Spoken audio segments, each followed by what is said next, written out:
Welcome, everyone, to the Penn Primary Care Podcast. I'm your host, Dr. Kendall Williams. So the number one cause of death in the world is a condition known as atherosclerotic cardiovascular disease. It is the cause of heart attacks and strokes, the number one reason people die. 40% of people in the world will die of this.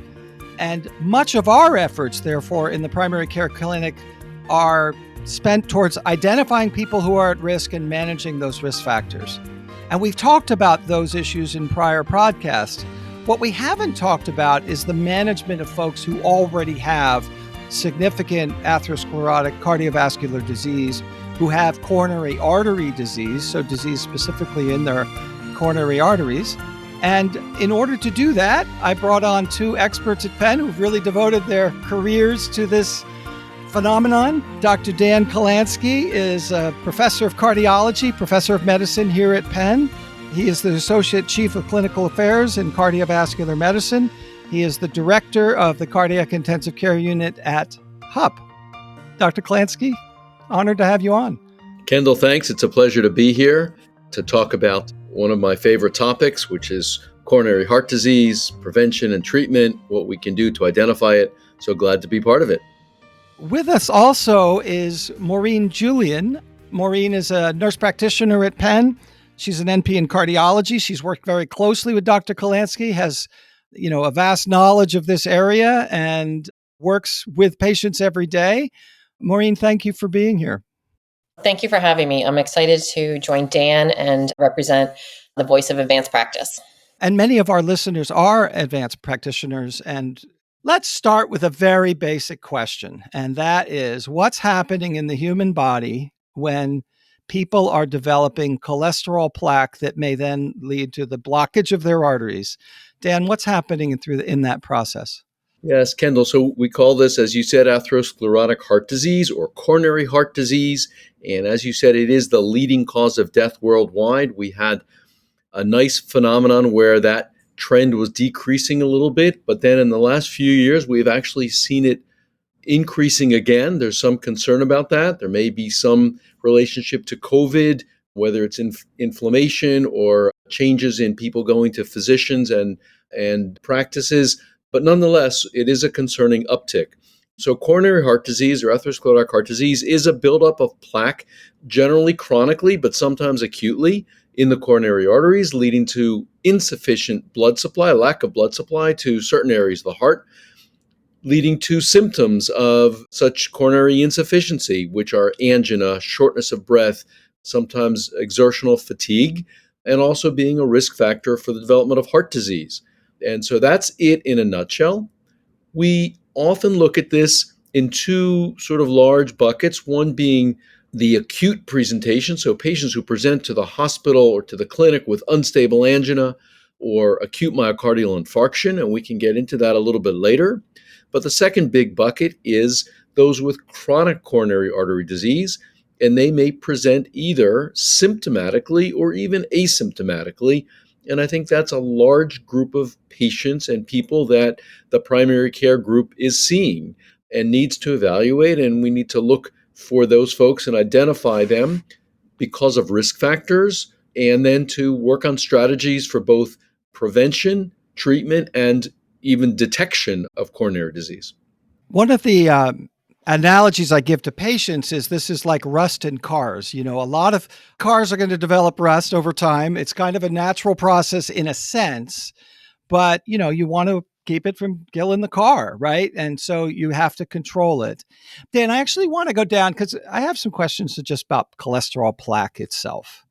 Let's go from a clean, pure artery, completely unblemished, and somebody starts to build up cholesterol plaque, and then take us through what can happen to that plaque. And then eventually, of course, it begins to calcify and harden and so forth.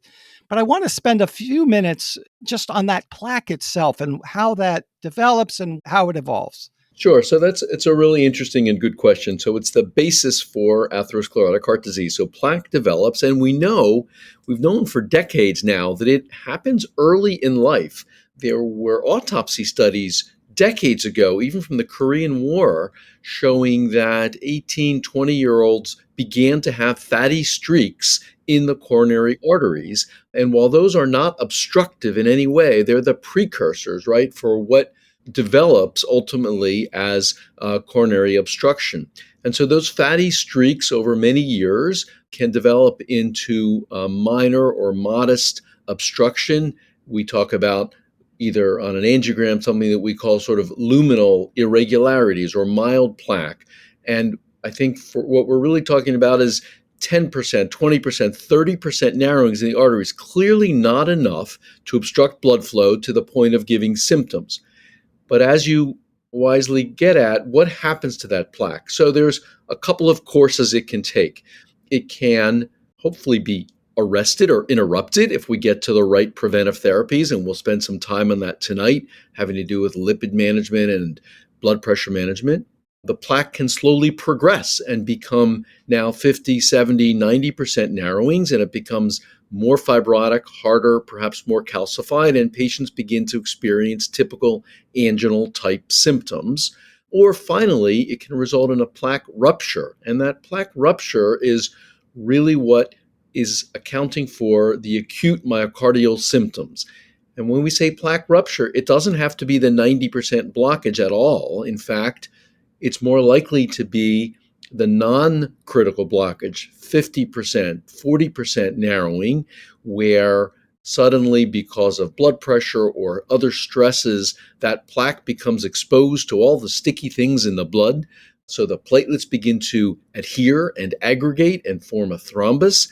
And then that thrombotic occlusion can be subacute, maybe 95%, causing angina and unstable angina, or 100% causing an acute ST elevation MI, the sort of feared complication, which is a total occlusion of the blood vessel, which needs prompt intervention. So that's what can happen to the plaque from the big picture, either slow progression or an acute obstruction. One more thing to throw out there is that some of that slow progression, if it continues over a long term, can result in a silent occlusion of a vessel, something that we call often a chronic total occlusion or a CTO.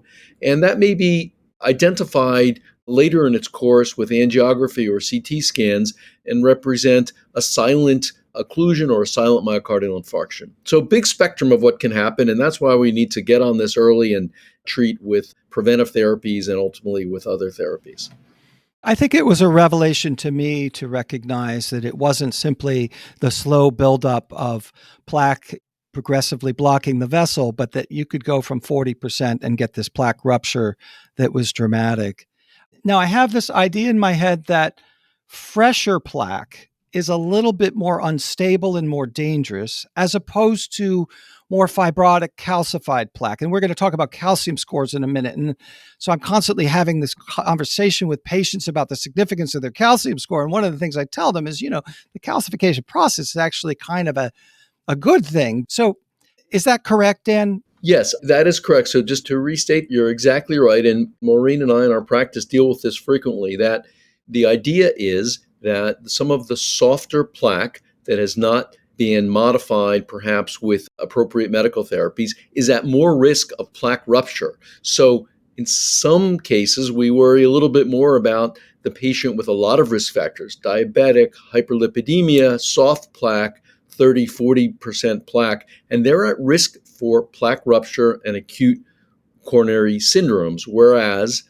calcified plaque, fibrotic plaque, may become something that results in long-term anginal symptoms or insufficiency because of a high-grade obstruction, but may be less prone to the acute myocardial infarction. So I think that idea is correct, and it's an important one. It's hard to get your hands around because patients and people see their CT scans and their scores and say, gee, I've got a 70% calcified plaque. I'm at risk for everything falling apart. And while they're certainly at risk, it may not be the same way that they're thinking about the risk. Plaque rupture is one of the ways that I talk to my patients about statin therapy. Soft plaque is a risk for plaque rupture, and statins lower cholesterol numbers, which is great. And we know the lower the LDL, the better. However, it also helps to harden and calcify the plaque that you have there, and it kind of smooths it out. And I explain to patients, now you are at less risk of plaque rupture. And what we're trying to prevent is a big heart attack. I do get a lot of buy-in when I'm able to explain it to patients like that.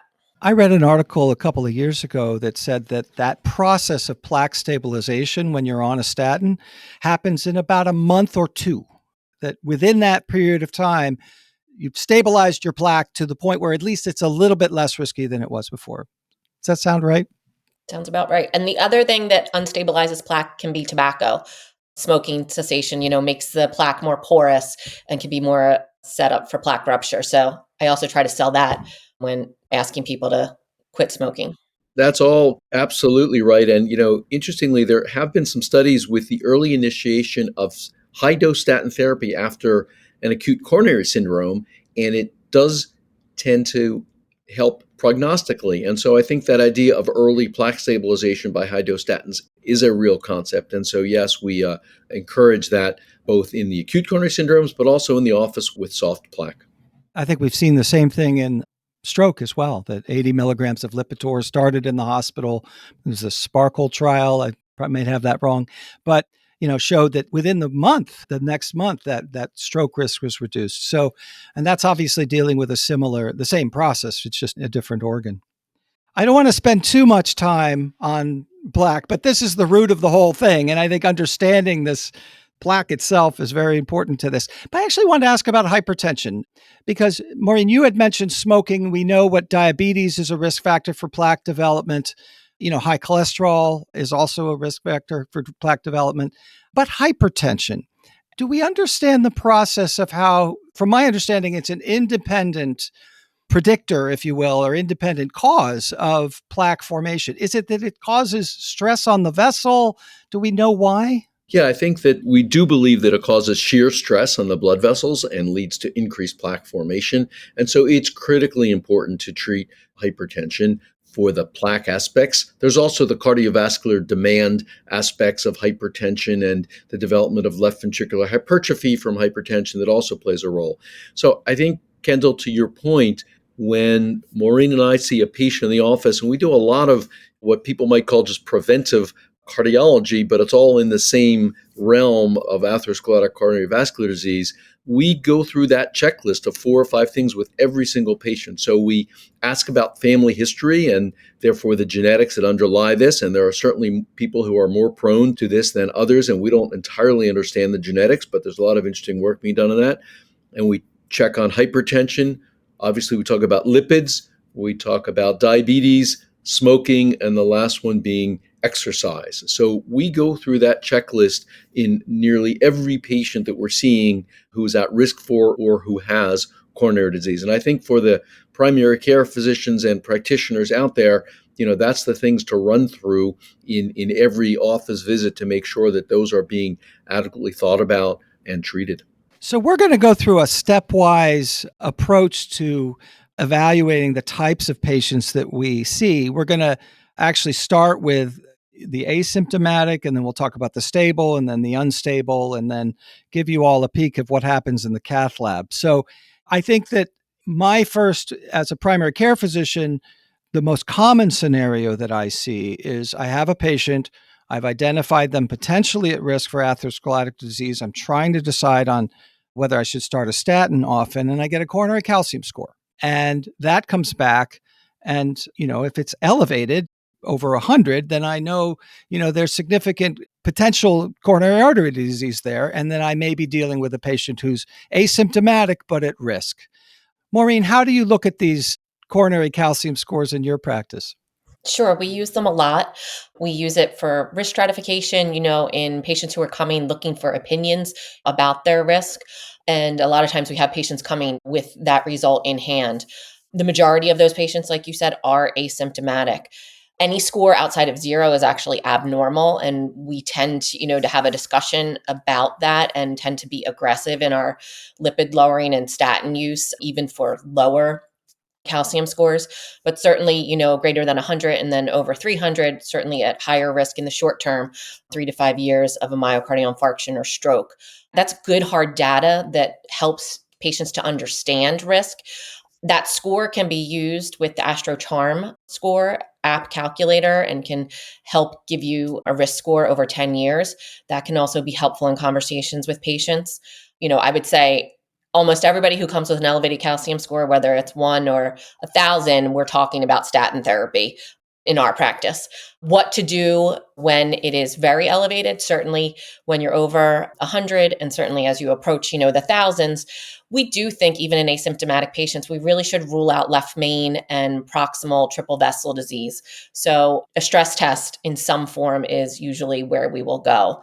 I don't know if we want to go down the vein of stress testing. Yeah, no, that's a good thing. So here's how I do this. If it's under 100, I start people on a statin, but if they're not having any symptoms, I don't do anything. If it's over 300, I refer them to you or one of your colleagues with the intention and the expectation that they're probably going to get a stress test to determine. And then the 100 to 300 folks, it's kind of a mix, I suppose.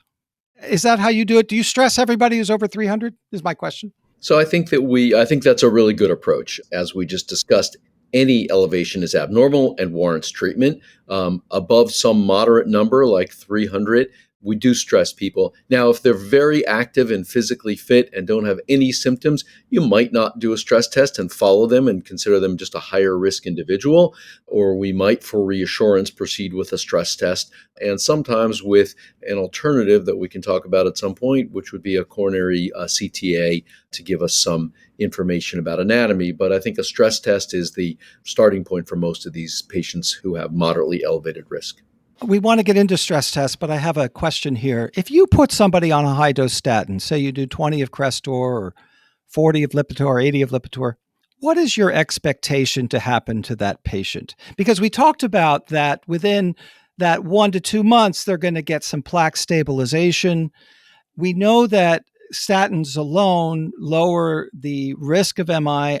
You can correct me on this, about 30 to 40%, something like that. In my folks that I get on statins, of course, I have a limited sample size. They almost never go in for an MI. They never get any problems. They always do well. Of course, you're seeing a different population. You're seeing folks who get on high-dose statins and maybe still have an MI. But what is your expectation about the power of those statins practically? I mean, my expectation is I'm lowering that LDL, by 50% with that first dose, and then I'm going to escalate it to, in most of my patients, try to get down to an LDL in the 50s if, I'm worried about them and they do have some risk, like an elevated calcium score. I think you're right. I think we're talking about two different populations. We don't get as many patients coming into cardiology, with no risk factors and no known coronary disease. Anecdotally, I can say in our practice, we've had patients with bad family history. So, it can still happen, but we do the best we can for the greater good by using the best data that we know, and that's lowering that LDL as low as possible. Yeah, I totally agree with that. And well said. And I think it also brings up the question of how low to go. And so that coronary calcium scan that you just talked about tells us that, going back to first principles, right, that these people have plaque and it's been accumulating since whatever age. And so the lower the better for the LDL cholesterol. We have traditionally followed guidelines that talk about the definition of coronary disease. And once you have plaque, we sort of call that a coronary disease equivalent. You have the disease. And so we really want to treat to the coronary disease guidelines. And those have traditionally been less than 70, or the European guidelines less than 55. And I think with all of our modalities, we really want to try to get patients into that lower zone, acknowledging that you get the most bang for the buck with that initial treatment with a statin and dropping it perhaps 40, 50%, but there may be continued benefit by lowering that cholesterol even further. We talked about stress testing a little bit, and Dan and you and I were talking about in sort of our prep meeting for this podcast that we may want to come back and do a whole podcast on stress testing and cardiac imaging. But there has been a sea change in the last few years that we should at least bring up, and that is really the development of coronary CTA. And let me just tell you what I understand of this, and I'll start off of our conversation, and then you could correct me. Stress testing, you're going to pick up blockages that are 70% or greater. But as you noted, the plaques that are 40 to 70% are potentially just as risky, but you won't necessarily pick those up on the stress test. So if you're trying to determine the risk of this patient in front of you, we often think about doing stress tests when we're working up chest pain, but that's not really the question we're at, especially in this circumstance. You're trying to figure out what's their risk in the next year, especially maybe somebody you're just doing it because their coronary calcium score is 350. My understanding is that's where coronary CTA has really helped, is that it's helped us identify folks that are in this 40 to 70% range. We can still see the 70% plus folks on that scan, but that we're also identifying this whole group of folks that have submaximal, if you will, plaque blockage, but enough that they could be a bit damaging. Sure. I think that's a really good way to have set that up. To add a little bit of color to that, the stress test is one of the tools, and we'll get back to this when we get to the cath lab, that helps identify physiology, right? So the physiology of coronary heart disease is something that we're always excited about, and it tells us with exertion or with activity, is the degree of stenosis present likely to be causing ischemia, likely to be causing lack of sufficient blood supply to the active cardiac muscle. And so stress tests help in the physiology, and they help also in the exercise portion of physiology. In other words, does somebody have symptoms with exercise? So we use that as part of the tool. But you're right, CTA in its pure state of just looking at the vessels tells us a lot about the presence of plaque, and does the person have mild, moderate, or severe plaque, and that's going to color how you approach their treatment. When you find somebody who has 2 or 3 vessels with 40 or 50% narrowing and is asymptomatic, you'll likely say, well, they don't need a cardiac catheterization and a stent, but they sure should be considered for the maximally aggressive secondary prevention that we can do. And that's going to include not only the statins and cholesterol lowering, but aspirin, antiplatelet agents, all of the things that we think are very helpful in secondary prevention. So we put the patient into the bucket now of having asymptomatic moderate coronary disease, and we should do everything we can for secondary prevention and prevention of plaque rupture and plaque progression. Maureen, if I send my patient to you with a calcium score of 367, they're not symptomatic. They're not a high exerciser, though. They walk their dog. Are you going to send that patient for a stress test or a CTA? And how do you make that decision? Yeah, I think I would have a discussion with the patient. I really do like stress testing. I think it really gives you a lot of good information, like Dan was saying, about patients' activity level and when they're pushed beyond just walking the dog, what really is going on there. A lot of times we have patients who come with shortness of breath, which is a harder symptom sometimes to tease out. And you may find that patients are just deconditioned and they really just aren't able to exercise to a good level. And it's really deconditioning and not really coronary artery disease that's driving their symptoms.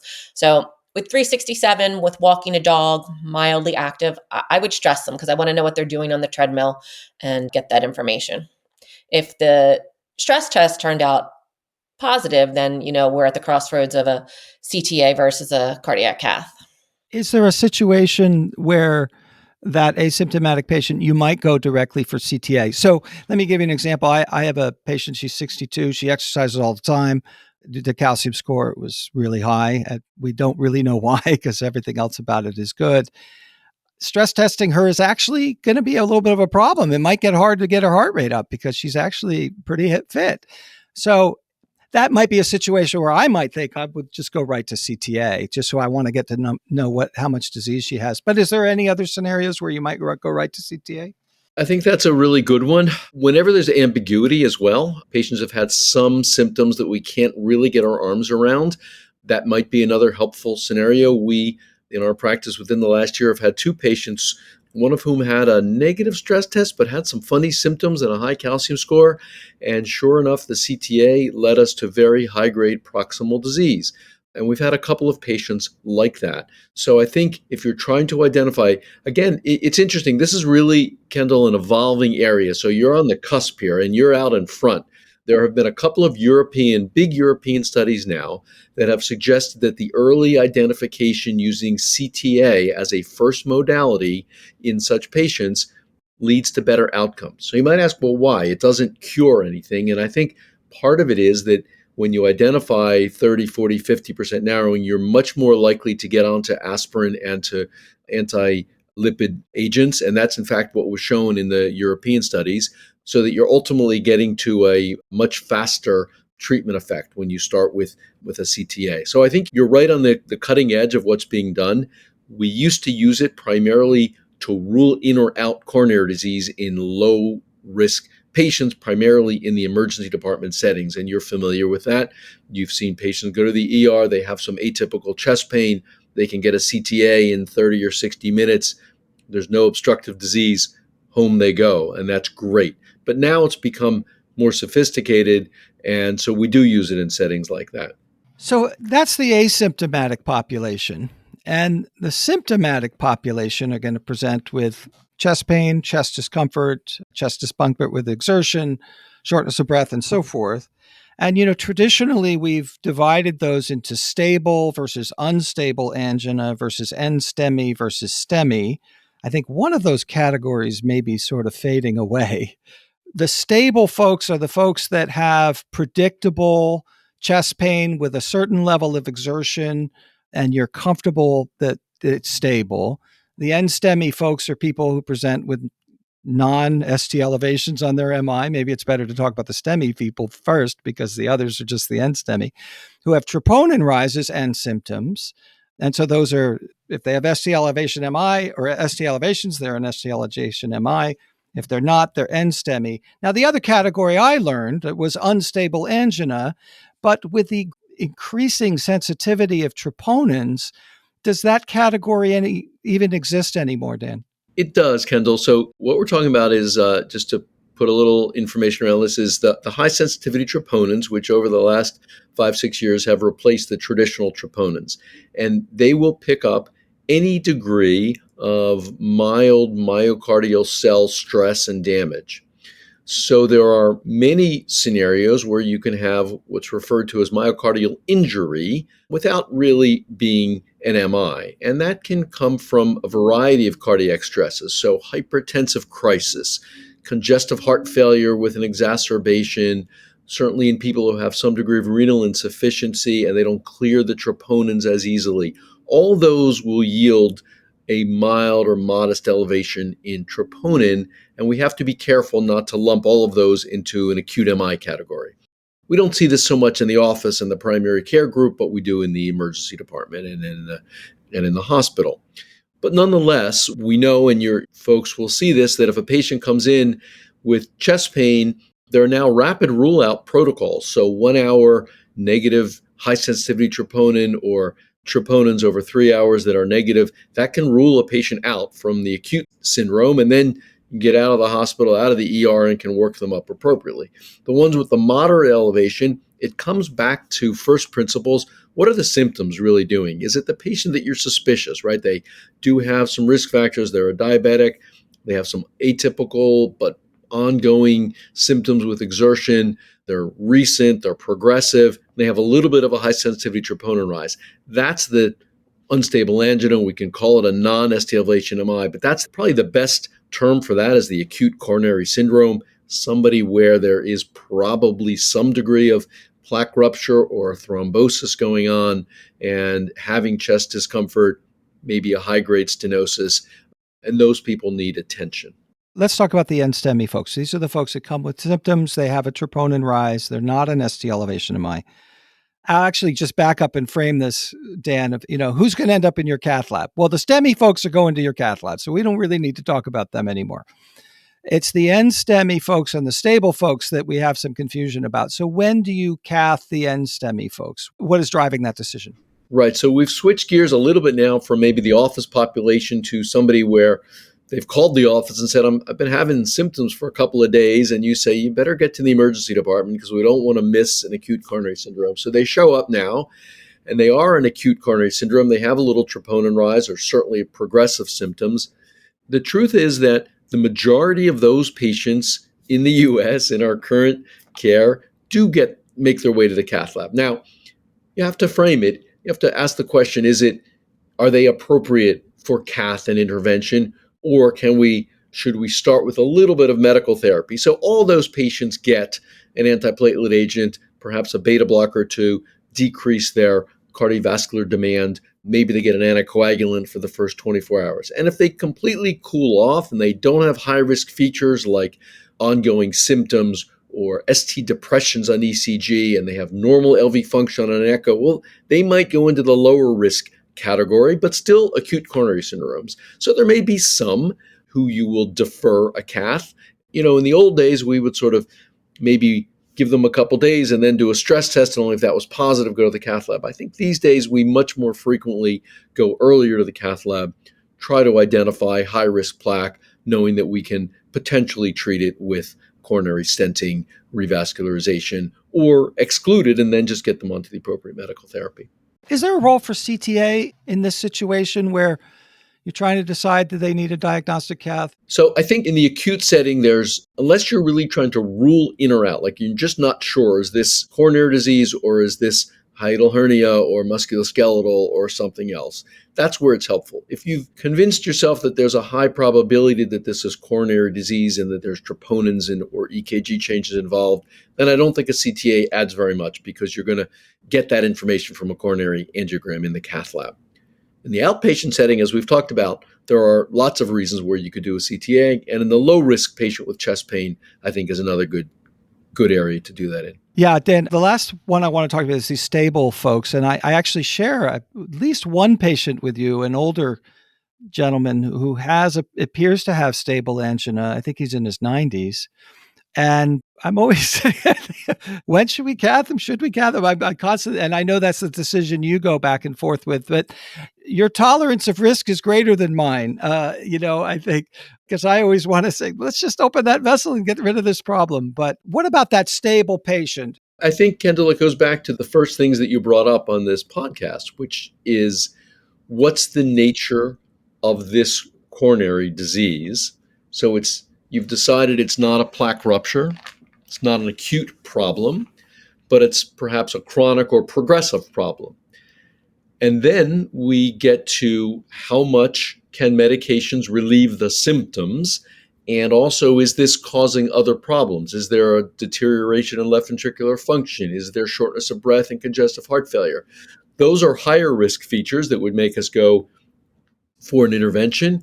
Somebody who has mild chronic symptoms that's reliably controlled with medications, you're right, we have a little bit of tolerance, but we certainly want to help patients feel better.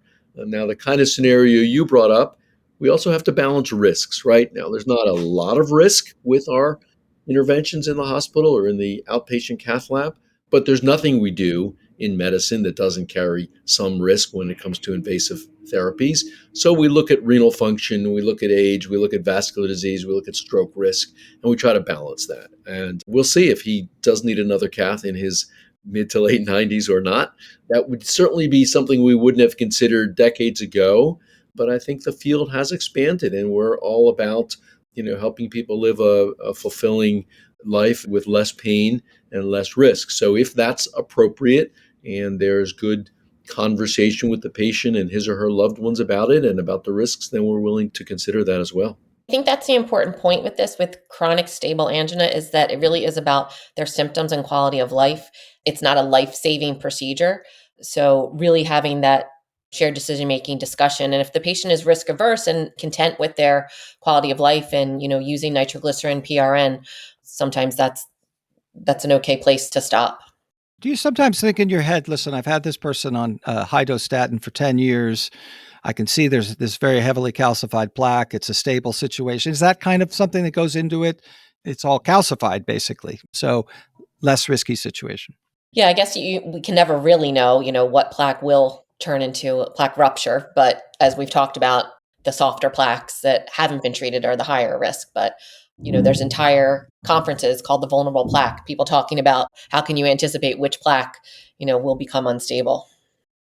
So Most of us will never get into the cath lab. I had an opportunity when I was a medical student, actually rotating with Dr. Kolansky, I think, but I will probably never get there again. So what happens behind that door, behind those curtains, is really a mystery to me, Dan. And so I actually want to spend a little time because I think we're all very interested in what goes on and how you get these vessels open, the various tools you use, and the challenges you face. Can you just take us into the cath lab for a typical case and what happens?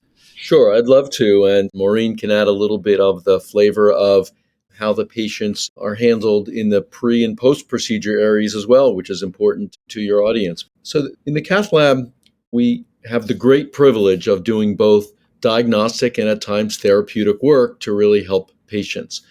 And diagnostic catheterization, and we're here pretty much focused on coronary disease, so we'll skip the valvular stuff for now. We can always come back to that. But the coronary disease diagnosis, we do get a pretty definitive diagnosis from an angiogram. So how do we accomplish that?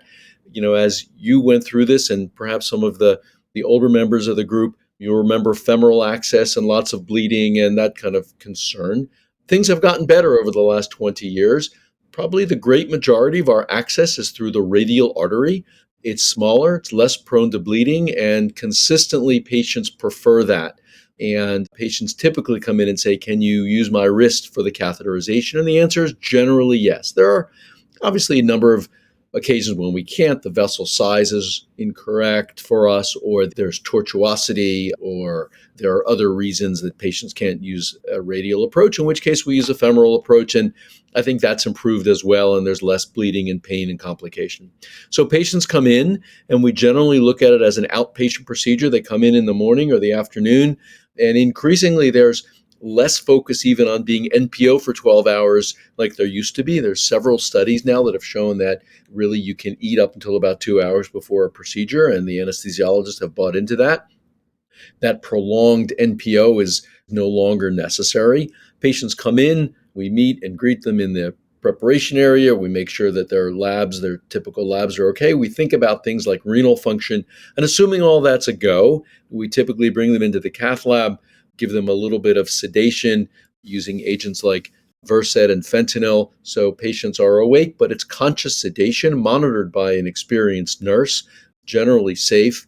Patients are very comfortable. They often say it really wasn't nearly as bad as they expected. Using some local lidocaine, we place a sheath in the radial artery, put our catheters up, and take some pictures. That whole thing takes about 20 minutes typically in a good setting, and then we have diagnostic information. At that point, we make decisions. Probably the easiest is that the arteries are wide open and that there's no obstructive disease, and patients are happy to hear that they don't need any intervention. We take out the catheter, we put a little pressure dressing over the wrist, give them some fluids, and get them home in about 2 hours. So that would be one scenario.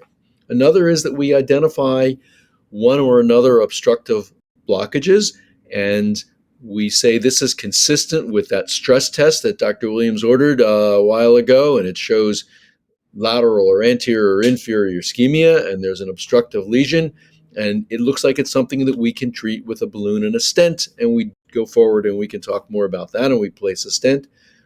Sometimes, this is a discussion that can get a little bit more detailed, but sometimes we can do physiology in the cath lab, which is really exciting. So we do what we call the equivalent of a stress test. We have a couple of modalities for doing that now. The most common is to put a little pressure wire sensor across a narrowing and ask the question in one of these intermediate narrowings that maybe is only 50 or 60%. Is this the cause of this patient's symptoms? And if the indications are positive, like a positive stress test that are consistent with ischemia, we may well go ahead and treat. If, on the other hand, the obstruction does not appear to be severe and the physiology is negative, we'll stop and say, let's look for some other causes for your symptoms. So the studies have shown again and again that physiology-guided intervention, whether it's a stress test before or an FFR measurement in the cath lab, yields better results, better long-term outcomes. That's the quick look behind the cath lab curtain, and we can talk about some more things as you're interested. Well, I want to hover on this physiology aspect because, traditionally the downside of a diagnostic cath was, oh, you just get anatomical information. That's why you needed the stress to do that. But now in the cath lab, you're really able to sense whether or not this particular obstruction is causing an actual ischemic situation, right? I guess there could be other things. There are collaterals that can develop. There's, I don't know, the individual muscle tolerance. I don't know exactly what all the factors that may be in this, but, there are things that determine whether that actual is ischemic. And you mentioned FFR, which is fractional flow reserve. What is that, Dan? So the big picture is, you're exactly right. The big picture is we're trying to determine if a particular lesion is resulting in ischemia in a particular territory of the cardiac muscle. And so fractional flow reserve, or FFR, was one of the first of the physiologic measurements, and everything else has been a little bit of an offshoot. We now commonly use something called IFR, but it's another version of the same thing to determine whether it meets this narrowing, this intermediate or moderate narrowing, it meets the cutoff to be qualifying as an ischemia-producing lesion. Interestingly, we even have FFR that can be done now without actually putting a wire down the coronary. So in the cath lab, we have a new system that's appropriate for some, but not all lesions, where just using some advanced imaging and physiology, we can take the angiogram, do some computer software simulations, and give an FFR based on angiography alone. And so that's been a really nice advance. It's just one more opportunity we have to get that. And also, we'll talk about CT scans on another podcast, hopefully, but FFR has now been applied in the same way to CT scans. So you can specifically order a CT FFR, and if they find a narrowing, they'll apply the FFR technology. But back to your question, the big question is, how does that help us? Well, it tells us if that narrowing is likely to be causing ischemia or not. If it is, that may well be responsible for the patient's symptoms, and if we can relieve that obstruction, they're going to feel better. If it says that it's not producing ischemia, then putting a stent in there may not make them feel better and subject them to whatever the small risk of stenting and its after effects are. I had an experience that I think a lot of faculty at Penn have, and that's as they learn from their residents. I don't rotate on cardiology anymore or oncology or some of these other things, and the residents come back and talk about these technologies and IFR. And of course, you try to look like you know what they're talking about. Then you go read about it. But IVUS, intravascular ultrasound is another tool. I remember a conversation with a resident talking about IVUS and thinking to myself, what the heck is IVUS? How are you using intravascular ultrasound? That's a great question. So intravascular ultrasound, or IVUS, or more globally intravascular imaging, because there are a couple of other intravascular imaging techniques, are used to not only, so that the traditional coronary angiogram has been around for a long time, uses contrast, outlines the vessel, we can see obstruction. Intravascular ultrasound and other intravascular imaging techniques look from the inside out, and we see not only stenosis, but composition of plaque. And we use it in two ways. We use it to help diagnostically, what's the composition of the plaque, how tight is the narrowing, but we also use it in our therapeutic endeavors. When we place a stent, we very often then follow it with intravascular ultrasound, both before and after actually, to make sure that we're doing as good a job in expanding the stent and opening the vessel as we can. So one practical example is, we know that one of the tricky things for a long time in stenting has been if there's a lot of coronary calcification present. We've talked about calcium right from the beginning of this podcast. If the calcium is really heavy in the plaque that we're treating, it can make it difficult to expand a stent. If you can't fully open the stent, then you're left with a partial narrowing. That's not a good situation. So how do we get by that? Well, we've always had a lot of tricks to do it, but intravascular ultrasound at least helps to tell us if there's significant calcification there. And then we may choose a different tool to help open the artery before we finish with a stent. One of those tools might be, currently, one of the newer generations is lithotripsy or shockwave, which is intravascular lithotripsy, just like it has been used for other kinds of calcified areas in the body, to crack the plaque and allow expansion, hopefully safely, and allow us to place a stent. So those are just examples of tools that we now have, and it makes the procedure more accessible, we think safer, and yields better results long term. There was an interesting cath lab experience, but what was that all about? So I think we think of these as a variety of tools to correct the problem and open the vessel.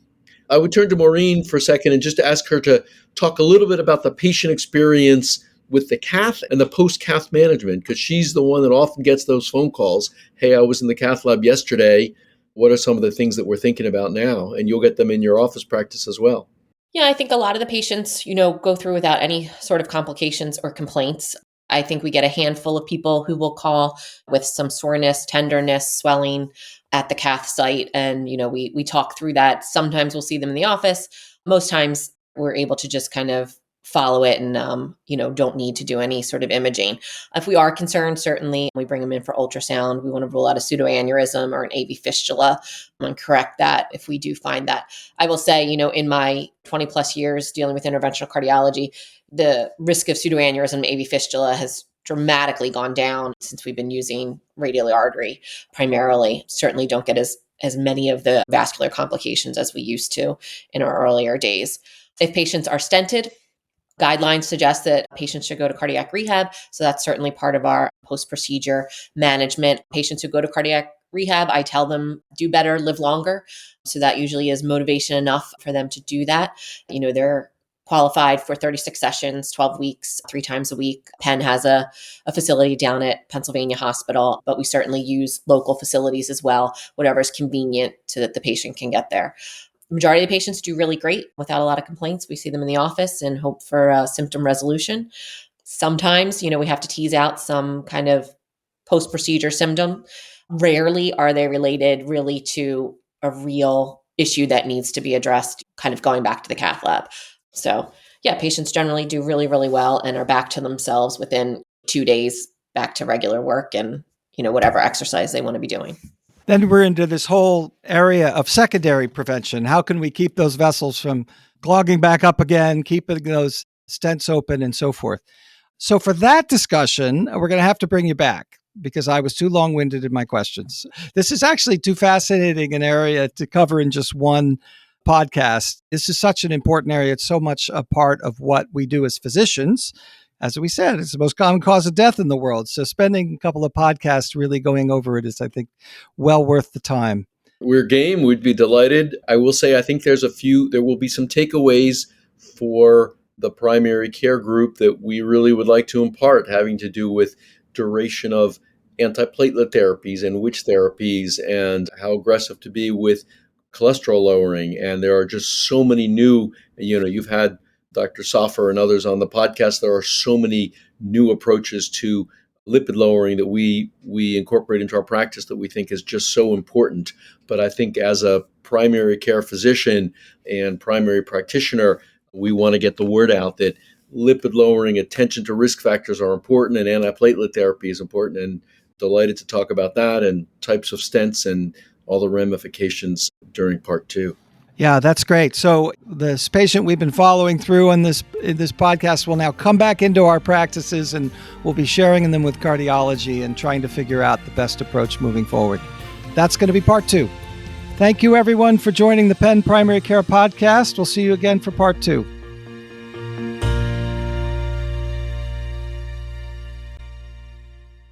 Please note that this podcast is for educational purposes only. For specific questions, please contact your physician, and if an emergency, please call 911 or go to the nearest emergency department.